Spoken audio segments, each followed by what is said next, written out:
Saudaraku, Hari Raya Pondok Daun atau bahasa Ibrani-nya Sukkot adalah salah satu dari 3 hari raya utama agama Yahudi. Jadi ada 3 hari raya dalam agama Yahudi. Yang pertama Hari Raya Pondok Daun, yang kedua Hari Raya Paskah atau Pesta. Kalau orang merayakan Paskah sebagai hari kebangkitan Yesus, orang Yahudi merayakan Paskah sebagai hari pembebasan mereka dari tanah Mesir. Dan yang ketiga adalah Pentakosta atau hari ketuangan Roh Kudus. Saudaraku, Hari Raya Pondok Daun ini disebutkan dengan memperingati 40 tahun orang Israel dalam perjalanan di padang gurun, dan mereka bakal beristirahat, mendirikan pondok-pondok dari daun yang orang berbahasa hari-hari gubuk-gubuk dari dahan dan daun tempat mereka berteduh. Dan saat hari raya itu ada 4 kandil, sama dengan orang di sini ada 4 lilin, 4 yang diberi lilin, kemudian di bait Allah lilin itu dinyalakan. Mengapa 4? Sebagai simbol dari 4 arah mata angin, utara, selatan, timur, dan barat. Dan tak kala lilin-lilin ini dinyalakan yang disebut dengan pelita, mereka percaya bahwa terang dari surga akan menyinari seluruh kota Yerusalem dari segala penjuru, utara, selatan, timur, dan barat. Dan simbol dari nyala pelita yang kandil yang berisi lilin ini adalah simbol kehadiran Tuhan sebagai tiang api selama orang Israel dalam perjalanan di padang gurun. Saudaraku, dalam perayaan ini, disitulah Yesus di ayatnya yang ke-12 dari Yohanes pasal 8. Dia berkata kepada orang banyak, "Akulah terang dunia," kata Yesus. "Barang siapa mengikut aku, ia tidak akan berjalan dalam kegelapan, melainkan ia akan mempunyai terang hidup."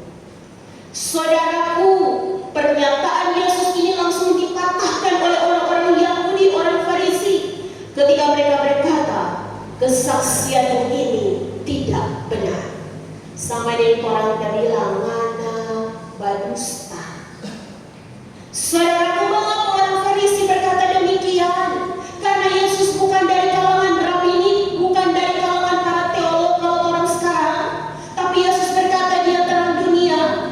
Bagi orang Yahudi, bagi orang Farisi, Mazmur 119 ayat 105 dicatat, "Firman-Mu adalah pelita bagi kakiku dan terang pada jalanku." Bagi orang Yahudi, bagi orang Farisi, saudaraku, hukum Taurat adalah terang itu. Jadi hukum Taurat adalah pelita, hukum Taurat adalah terang. Lalu siapa ini Yesus yang adalah anak tukang kayu? Dia berkata, "Akulah terang dunia."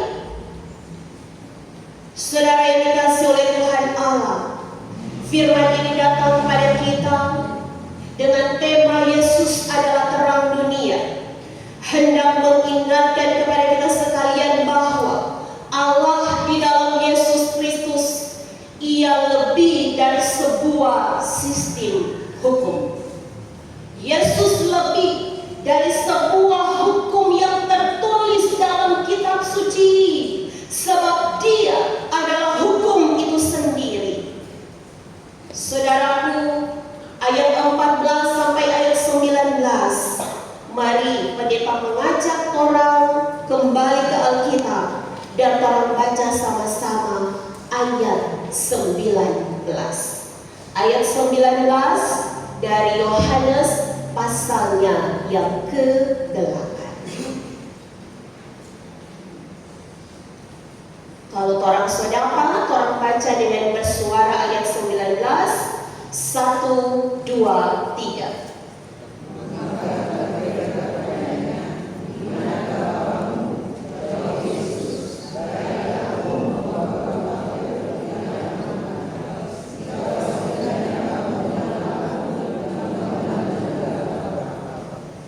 Saudaraku, di dalam Yohanes pasal 10 ayat 30, di perikop sebelah, Yesus berkata, "Aku dan Bapa adalah satu." Dan di dalam Yohanes pasal 8 ayat 58, Yesus juga berkata, sebelum Abraham jadi, jauh sebelum Masehi, Yesus ada pada tahun Masehi. Namun firman mencatat Yohanes 8 ayat 58, sebelum Abraham jadi, aku telah ada. Itulah dicatat dalam Yohanes pasal 1 ayat 1. Pada mulanya adalah firman. Firman itu bersama-sama dengan Allah dan firman itu adalah Allah. Dan Yohanes pasal 1 ayat 14, firman itu telah menjadi manusia dan ia diam di antara kita. Yesus ada saat ini di tengah-tengah kita. Dia adalah Allah yang menjadi manusia, dan karena itu orang Yahudi tidak mengenal Dia. Tahukah kita, saudara yang dikasihi Tuhan, bahwa nama pribadi dari Allah Yahudi, dari Allah kita itu bahasa Ibrani-nya adalah YHWH. Yang ada vokal. Y itu bahasa Ibrani-nya Yod, W bahasa Ibrani-nya Waw, dan H bahasa Ibrani-nya He. Jadi Yod He, Waw He. Tahukah kita cara bacanya? Cara baca dari Yahweh atau Tuhan sama dengan orang bernafas. Tarik nafas dan keluar nafas. He. Cara baca dari Yahweh adalah He. Apa artinya? Wahyu pasal 1 ayat 17. Aku adalah Alfa dan Omega. Aku adalah yang awal dan yang akhir. Saat kita lahir di dunia, yang kita lakukan pertama-tama adalah He. Bernafas. Kita tarik nafas dan kita hembuskan. Tahukah bayi telah menyebut nama Yahweh yang kudus dengan cara He. Lalu saat kita mati, apa yang terakhir kali kita lakukan? Juga menyebut nama Yahweh dengan cara menarik nafas dan melepaskan He. Betapa mulianya Allah kita. Apa yang tidak kita ketahui Ia singkapkan, bahwa Ia adalah pemilik kehidupan kita. Ia adalah Tuhan dan Raja kita. Ia berdaulat atas hidup dan mati kita. Dan karena itu hari ini saudara yang dikasihi Tuhan, Yesus yang adalah terang dunia, Dia yang satu dengan Bapa.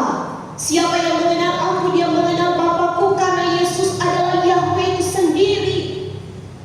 Maka bagi anggota si jemaat, kita sekalian diundang untuk datang di meja perjamuan kudus. Saudaraku, ada 2 sakramen dalam gereja kita, yakni perjamuan kudus dan baptisan yang kudus. Mengapa cuma 2? Karena sakramen atau bahasa latinnya sakramentum artinya perintah hukum yang langsung diperintahkan oleh mulut Tuhan Yesus sendiri tak kala Ia menjadi manusia. Saudaraku, di dalam Injil Lukas 22 ayat 19, Yesus berkata, Dia mengambil roti dan Dia berkata, inilah tubuhku, perbuatlah ini menjadi peringatan akan aku. Lalu Ia mengambil cawan mengucapkan syukur dan anggur, inilah darahku, perbuatlah ini menjadi peringatan akan aku. Apa arti dari sakramen, saudaraku? Arti sakramen adalah 3. Pertama, meterai. Yang kedua jaminan.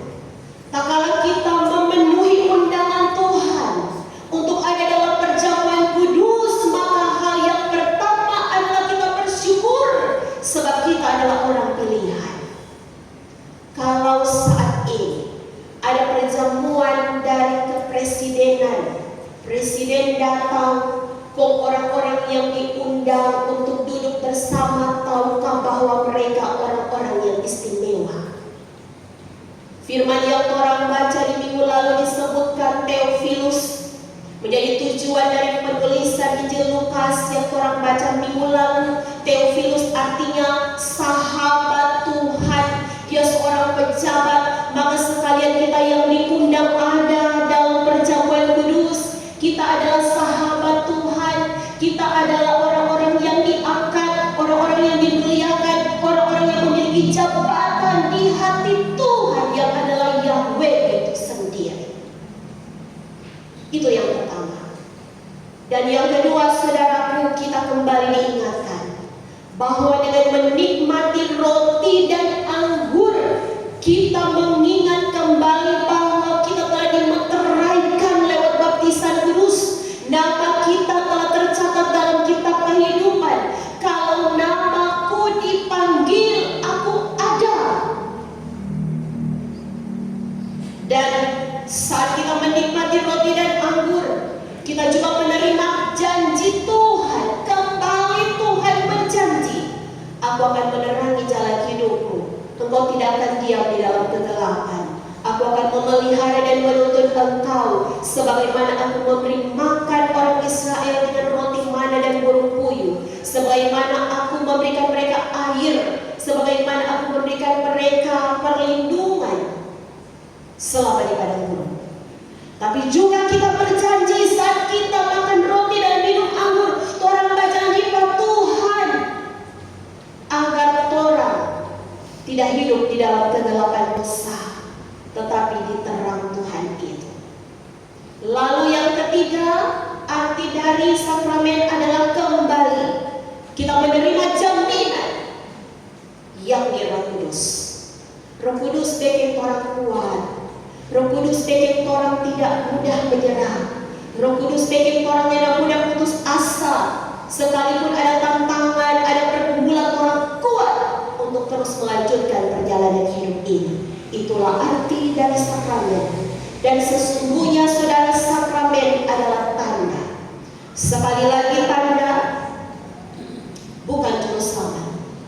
Saat kita melakukan sakramen baik perjamuan kudus maupun baptisan, sakramen adalah tanda, bukan juru selamat. Sebab kalau kita berkata kalau engkau tidak dibaptis secara ini, tidak dibaptis secara ini, engkau tidak masuk surga, maka kita menjadikan itu sebagai juru selamat.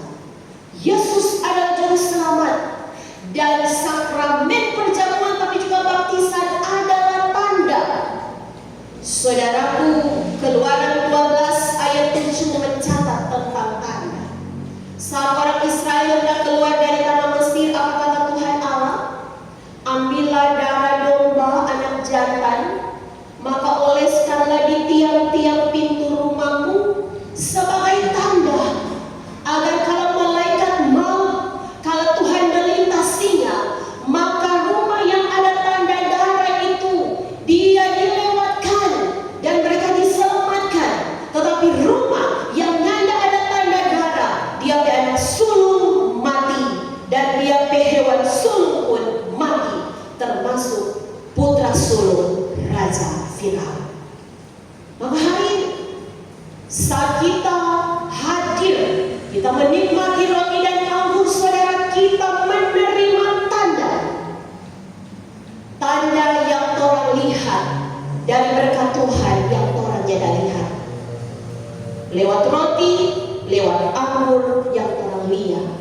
Berkat Tuhan yang orang tidak lihat, itulah yang dikatakan keselamatan, tapi juga pemeliharaan, bahkan pertolongan Tuhan yang sempurna. Saudaraku, mengapa saat ini gereja kita melakukan perjamuan kudus?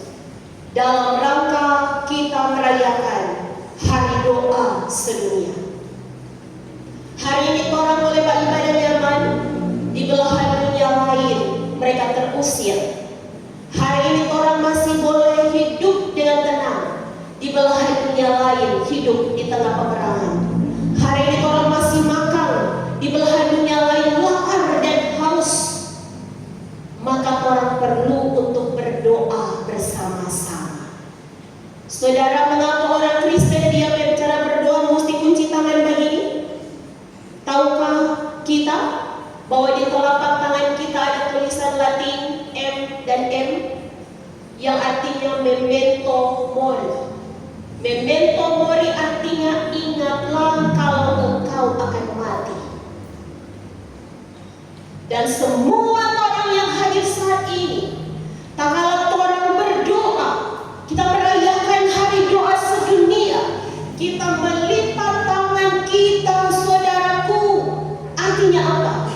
Bahwa di tengah-tengah pengakuan dan kesadaran orang semua ini mau mati, orang ini fana, maka orang merendahkan diri di hadapan Tuhan, pemegang hidup. Dia yang adalah Alfa dan Omega, bahwa semua orang kehidupan dari lahir sampai mati ada di tangan Tuhan. Saudaraku, persiapkan diri, kuduskan hatimu, dan bawa pulang berkat untuk semua kita hari ini menerima berkat Yesus yang adalah terang dunia.